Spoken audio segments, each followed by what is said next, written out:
Kapitulo 1, versikulo 2, patuloy ang basa.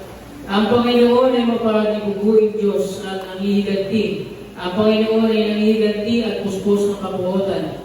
Ang Panginoon ay nanghihiganti sa kanyang mga kaaway at siya ay nagtataan ng kabuotan sa kanyang mga kaaway.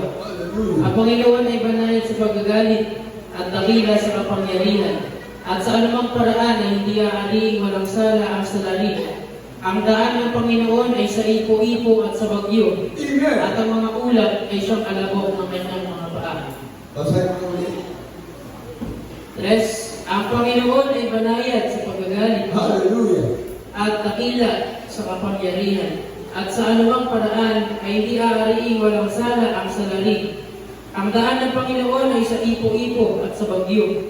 At ang mga ulap ay siyang alabok ng kanyang mga paa. Everybody say praise the Lord. Yan, tingnan nyo. Pag masama ang panahon, yan, ang papagpag ng paa ang Diyos.